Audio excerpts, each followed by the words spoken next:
Hello, welcome to Key Philosophies, where today we're going to go into again the secret teachings of all ages by Manly P. Hall.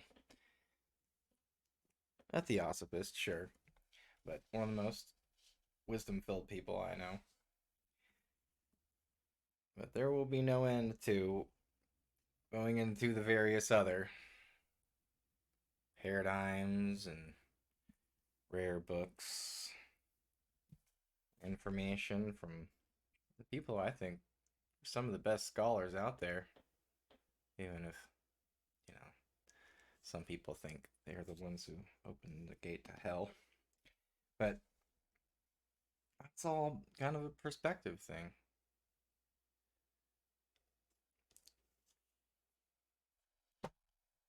Well, there's a lot to be said. There's a lot of good things in these books, especially this book here, Secret Teaching. Gotta love Manly P. Hall. But he was,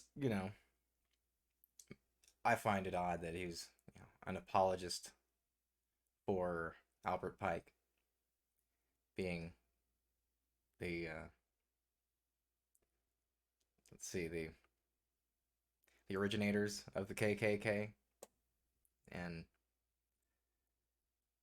well, there's a lot of other more contentious material. And you'll see that there's a lot of reference to morals and dogma of the ancient and accepted Scottish Rite of the 32nd degree, which I used to have.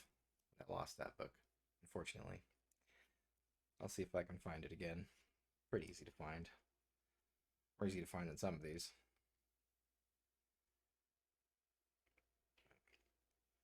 Yeah. In Manly P. Hall's book, we're mainly going into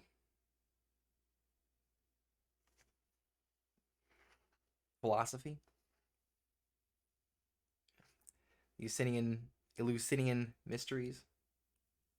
Um, and so I think there's a lot to be gained here. There's a lot of material here.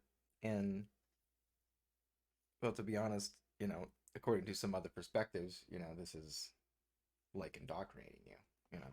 So, with that said, I still find the material very, very valuable. But I think we've all heard the term gatekeepers at this point, and maybe we're looking through the lens of many values, and as you see, the values espoused in the secret teaching are very much different than the values espoused by Crowley. And of course with the commentary by Mota on this Equinox 4. It's interesting to see the battle between the mystery schools, is what it seems like. The battle in Freemasonry between the different groups of Freemasonry, English and French Freemasonry specifically. It's too complicated to dig all into at one point. So, with that said, here we begin our reading of the second part of our episodes of Manly P. Hall. This is page 40 of the Secret Teaching of all ages.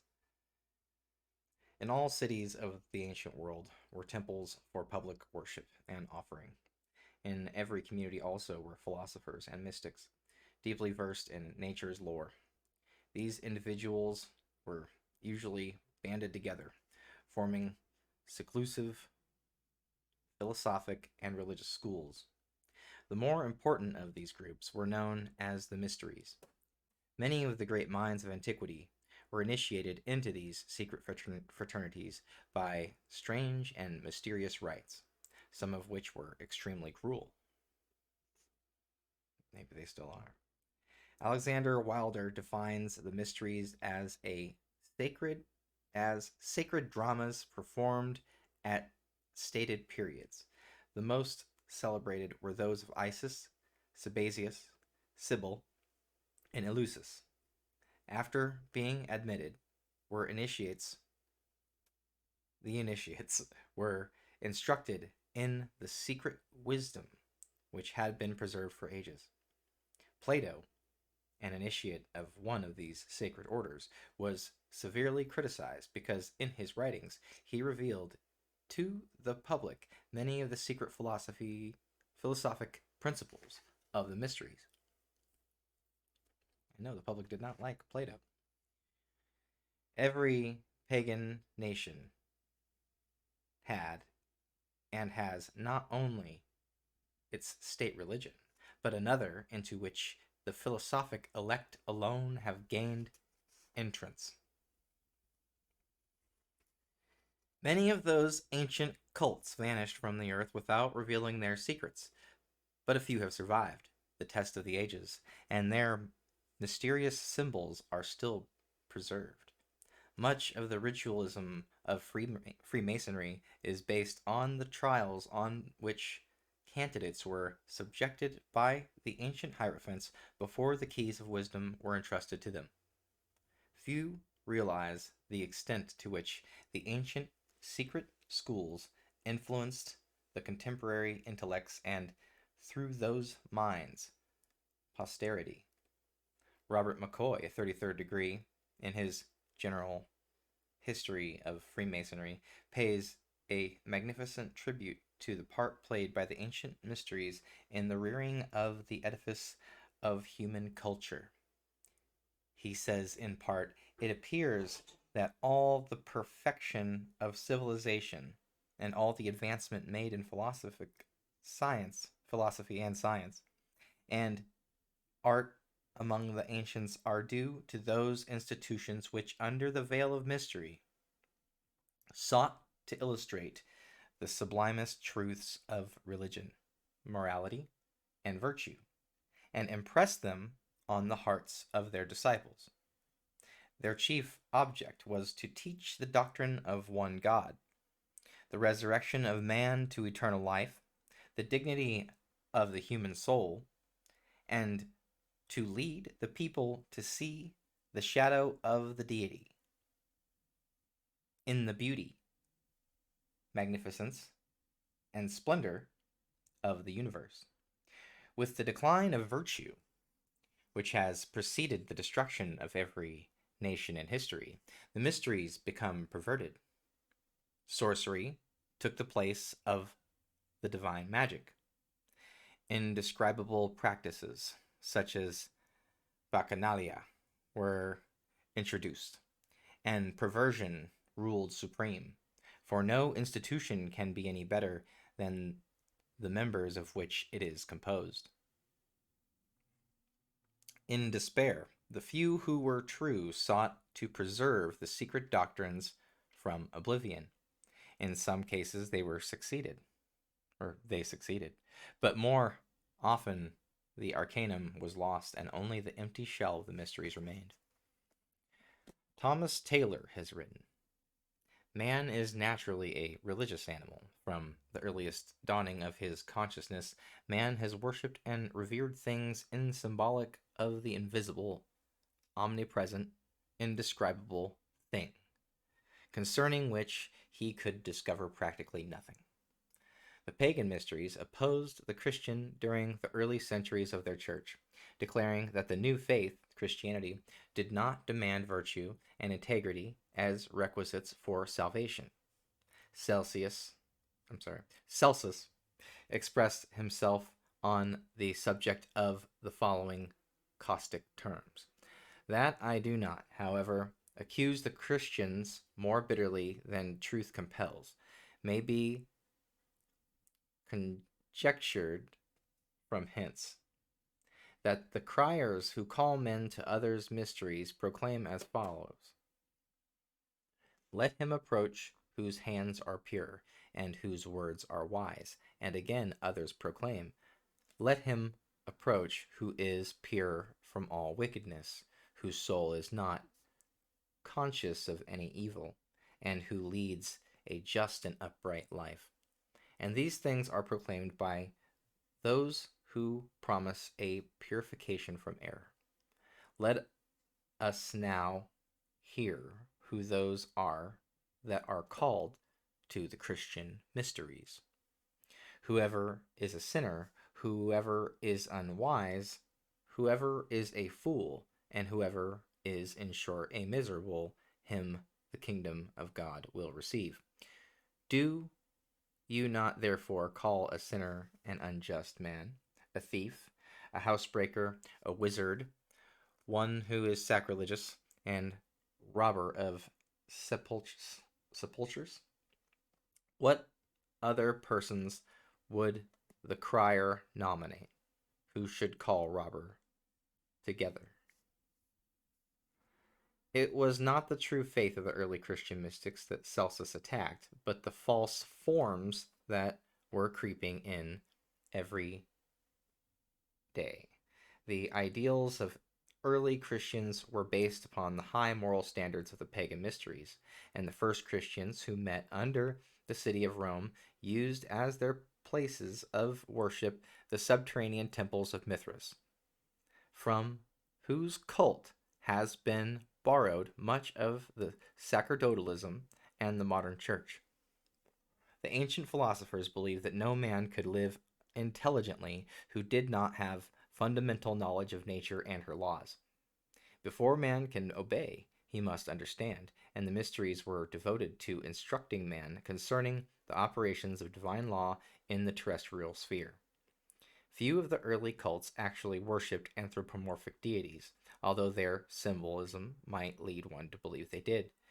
They were moralistic rather than religionistic, philosophic rather than theologic. They taught man to use his faculties more intelligently, to be patient in the face of adversity, to be courageous when confronted by danger, to be true in the midst of temptation, and most of all, to view a worthy life as the most acceptable sacrifice to God, and his body as an altar sacred to the deity. Sun worship played an important part in nearly all the early pagan mysteries. This indicates the probability of their Atlantean origin, for the people of Atlantis were sun worshippers. The solar deity was usually personified as a beautiful youth with long golden hair to symbolize the rays of the sun.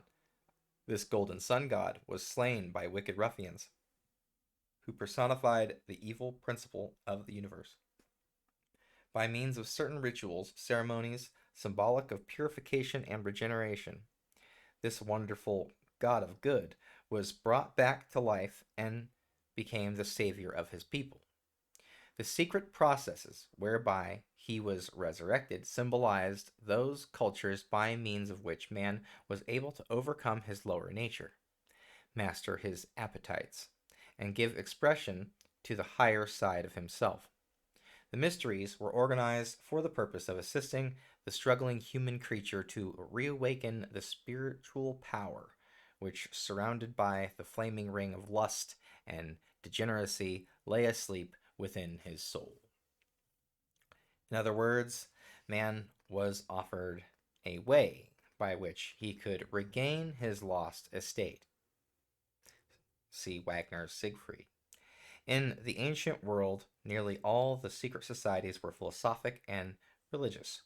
During the medieval centuries, they were chiefly religious and political, although a few philosophic schools remained. In modern times, secret societies in the Occidental countries are largely political and fraternal.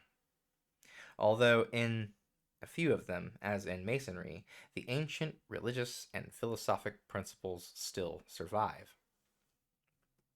Space prohibits a detailed discussion of the secret schools. There were literally scores of these ancient cults, with branches in all parts of East and Western worlds, some as those of Pythagoras and the Hermeticists, show a decided Oriental influence, while the Rosicrucians, according to their own proclamations, gained much of their wisdom from the Arabian mystics. Although the mystery schools are usually associated with civilization, there is evidence that the most uncivilized people of prehistoric times had a knowledge of them. Natives of distant islands, many in the lowest forms of savagery, have mystic rituals and secret practices which, although primitive, are of decided Masonic tinge. The Druidic, the Druidic mysteries of Britain and Gaul. The Druidic mysteries of Britain and Gaul. The original and primitive inhabitants of Britain and some remote period revived and reformed their national institutes. Their priests and their instructor had hitherto been simply named Gwyd, Gwydd,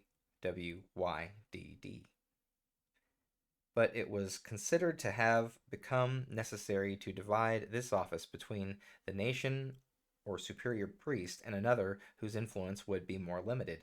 From henceforth, the former became Der Wyd, Drwi or Wydd. That's what he's implying is the what is the root word for druid, or superior instructor. The latter is Gowid or Ovid, subordinate instructor, and both went by the general name of Beird, Beirdd, or bards, or teachers of wisdom. As the ancient system matured and augmented, the bardic order consisted of three classes: the druid, bard-bright, or privileged bards, and ovates. The Samuel Merrick and Charles Smith, the costume of the original inhabitants of the British Islands. So that's the reference there. The origin of the word druid is under dispute.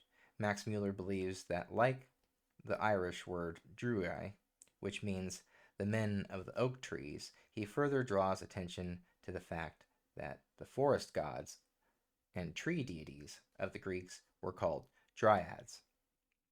Some believe the word to be of Teutonic origin, others ascribe it to the Welsh. A few trace it to the Gaelic druid, which means a wise man or a sorcerer. In Sanskrit, the word dru means timber. At the same time of the Roman conquest, the Druids were thoroughly ensconced in Britain and Gaul. Their power over the people was unquestioned, and there were instances in which armies about to attack each other sheathed their swords when ordered to do so by the white-robed Druids. No undertaking of great importance was started without the assistance of these patriarchs, who stood as mediators between gods and men. The Druidic order is deservedly credited with having had a deep understanding of nature and her laws. The Encyclopedia Britannica states that geography, physical science, natural theology, and astrology were their favorite studies. The Druids had a fundamental knowledge of medicine, especially the use of herbs and symbols. Crude surgical instruments also have been found in England and Ireland. An odd treatise on early British medicine states that every practitioner was expected to have a garden in the backyard for growing of certain herbs necessary to his profession. Eliphas Levi, the celebrated transcendentalist, made the following significant statement: the Druids were priests and physicians, curing by magnetism and charging amulets with their fluidic influence. The universal remedies were mistletoe and serpent's eggs, because these substances attracted astral light in a special manner. The solemnity of which mistletoe was cut down drew upon this plant the particular confidence and rendered it powerfully magic. The progress of magnetism will someday reveal to us the absorbing properties of mistletoe. We shall then understand the secret of those spongy growths which drew the unused virtues of plants and become supercharged with tinctures and savors. Mushrooms, truffles, gall on trees, and different kinds of mistletoe will be employed with understanding by medical science, which will be new because it is old, but one must not move quicker than science, which recedes that it may advance further. Not only was the mistletoe sacred as symbolic of the universal medicine, or panacea, but also because of the fact that it grew upon the oak tree. Through the symbol of the oak, the Druids worshipped the supreme deity. Therefore, anything growing upon the tree was sacred to him. At certain seasons, according to the positions of the sun, moon, and stars, the arch druid climbed the oak tree and cut the mistletoe with the golden sickle, consecrated for the service. The parasitic growth was caught in the white cloth provided for the purpose, lest it touch the earth and be polluted by terrestrial vibrations. Usually, a sacrifice of a white bull was made under the tree. The Druids were initiates of the secret school that existed in their midst. This school, which closely resembled Bacchic and Eleusinian mysteries of Greece, or Egyptian rites of Isis and Osiris, is justly designated the Druidic mysteries. There has been much speculation concerning the secret wisdom that the Druids claimed to possess. Their secret teachings were never written, but were communicated orally to specifically prepared candidates.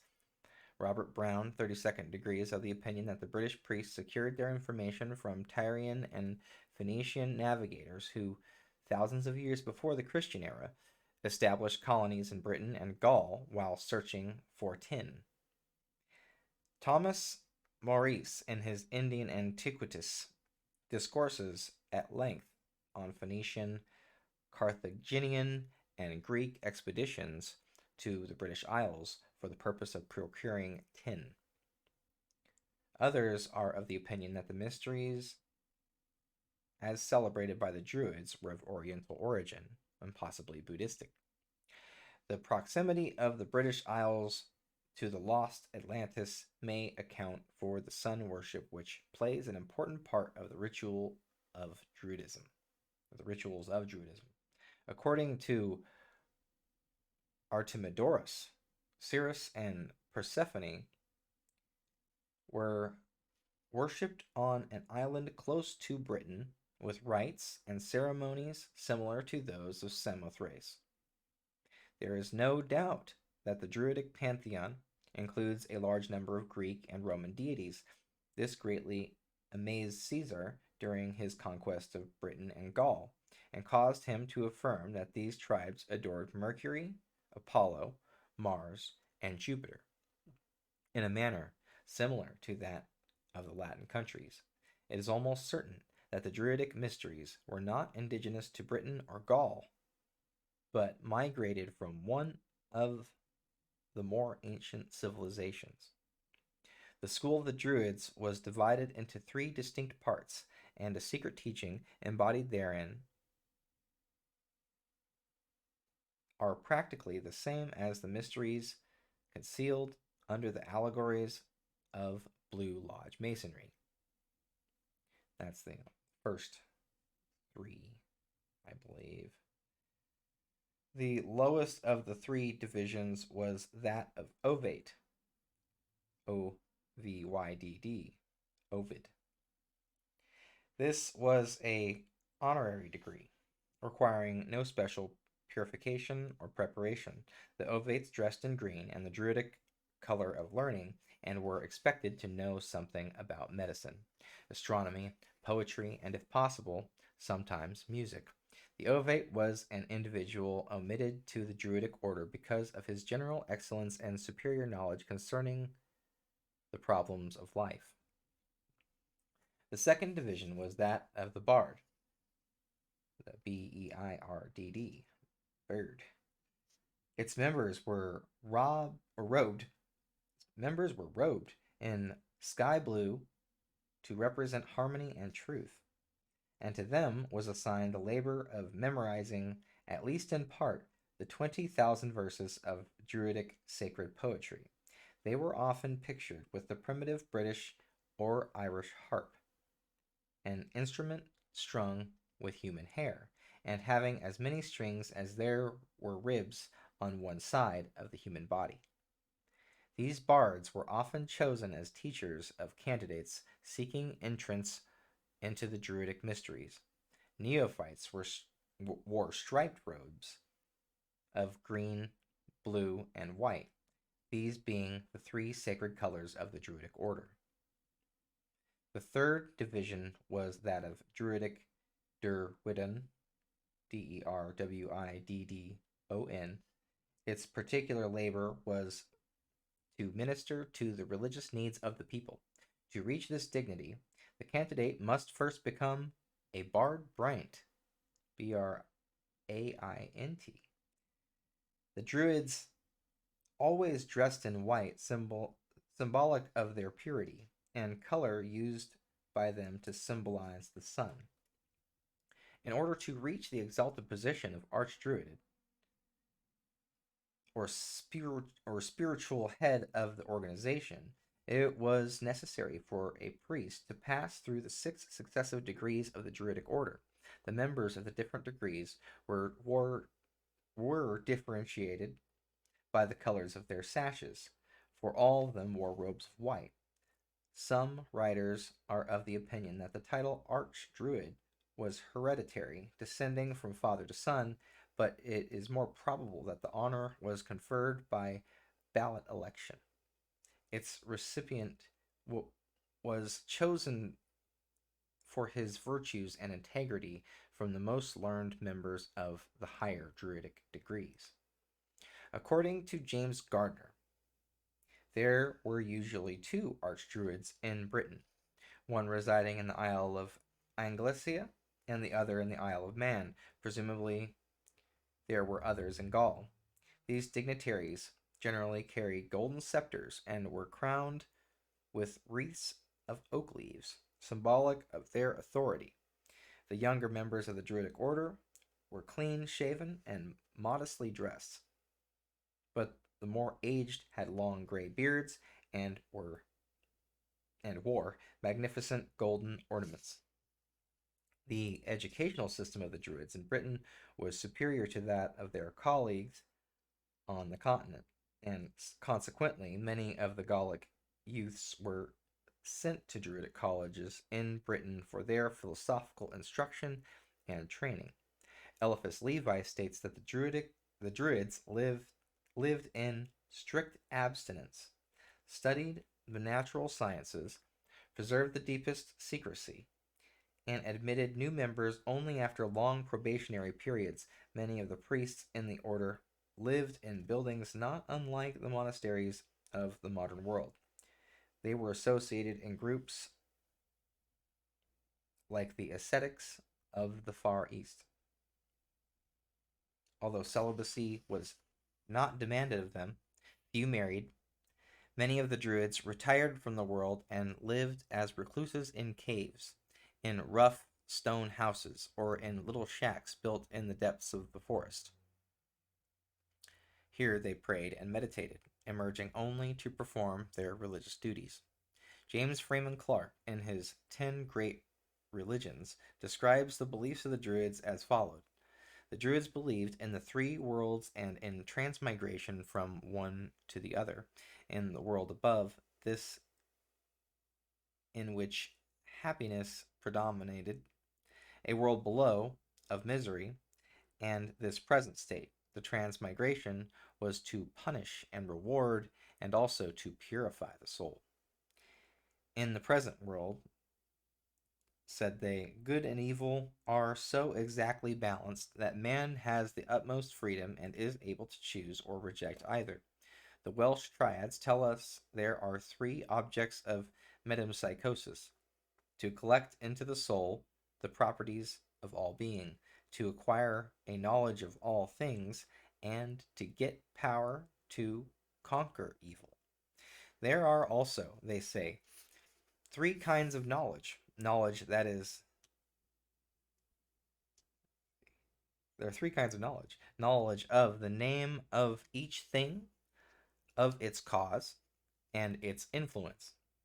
There are three things which continually grow less: darkness, falsehood, and death.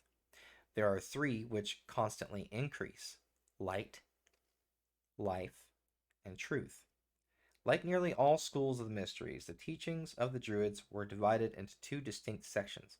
The simpler, a moral code, was taught to all the people, while the deeper esoteric doctrine was given only to the initiated priests. To be admitted to the order, a candidate was required to be of a good family, a high moral character. No important secrets were entrusted to him until he had been tempted in many ways and his strength of character severely tried. The Druids taught the people of Britain and Gaul concerning the immortality of the soul. They believed in transmigration and apparently in reincarnation. They borrowed in one life, promising to pay back in the next. They believed in a purgatorial type of hell, where they would be purged of their sins, afterwards passing on to the happiness of unity with the gods. The Druids taught that all the men would be saved, but that some must return to earth many times to learn the lessons of human life and to overcome the inherent evil of their own natures. Before the candidate was entrusted with the secret doctrines of the Druids, he was bound with the vow of secrecy. These doctrines were imparted only in the depths of forests and in the darkest of caves.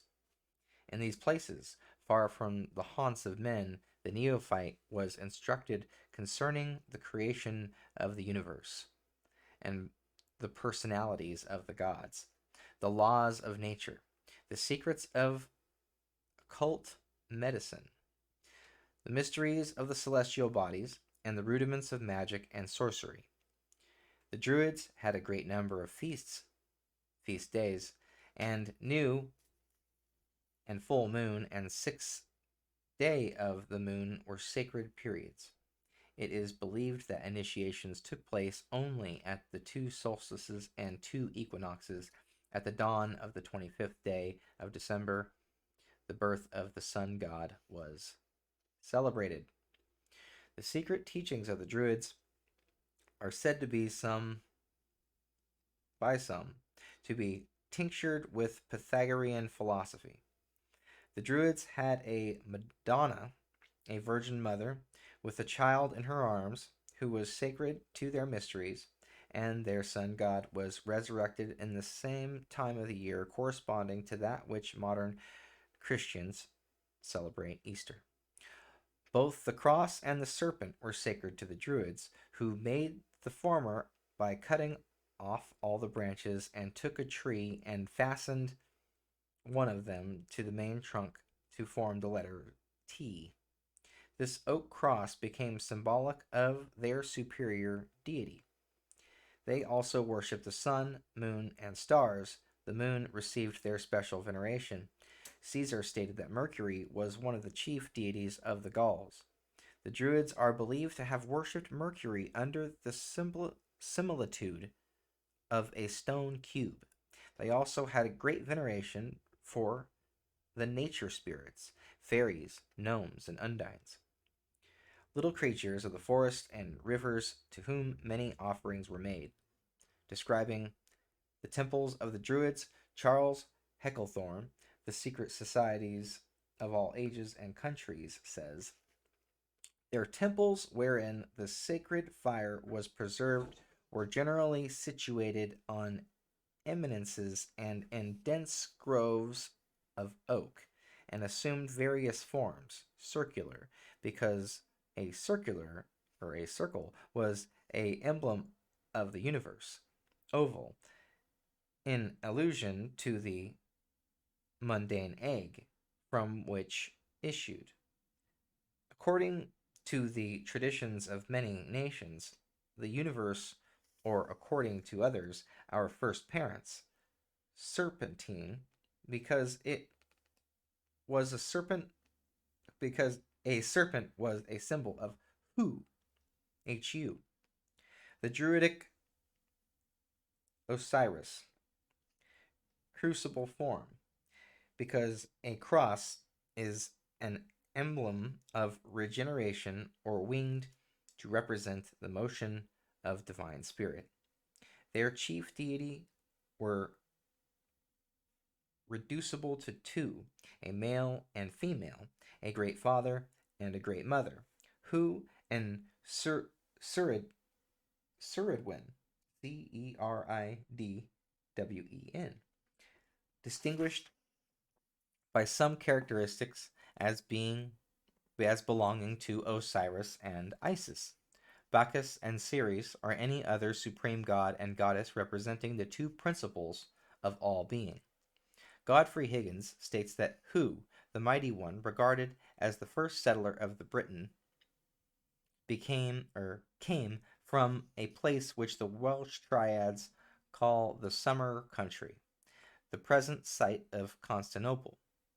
Albert Pike says that the lost word of masonry is concealed in the name of the Druidic god Hu. The meager information extant concerning the secret initiation of the Druids indicates a decided similarity between their mystery school and the schools of Greece and Egypt. Hu, the sun god, was murdered, and after a number of strange ordeals and mystic rituals, was restored to life. And that reminds me a lot of study of the Bible using eSword. You have Yahweh, which is the God, and then you have Yahushua. I mean, Hu is very prevalent in these, we'll say, orders. There were 3 degrees of the Druidic mysteries, but few successfully passed them all. The candidate was buried in a coffin, as symbolic of the death of the sun god. The supreme test, however, was being sent out to sea in an open boat while undergoing this ordeal. Many lost their lives. Taliesin, an ancient scholar who passed through the mysteries, describes the initiation of the open boat in the Faber's pagan idolatry. The few who passed this 3rd degree were said to have been born again, and when instructed in the secret and hidden truths which the Druid priests had preserved from antiquity, from these initiates were chosen many of the dignitaries of the British religious and political world. So they were chosen of this secret society. For further details, see Faber's Pagan Idolatry, Albert Pike's Morals and Dogma, and Godfrey Higgins' Celtic Druids.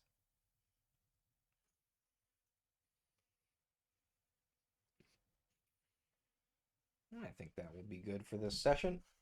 Next, we'll go into the Rites of Mithras. Can't miss that if you don't want to. But thanks for enjoying this and hopefully hitting the like button and whatnot. And happy seeing you. Have a good day.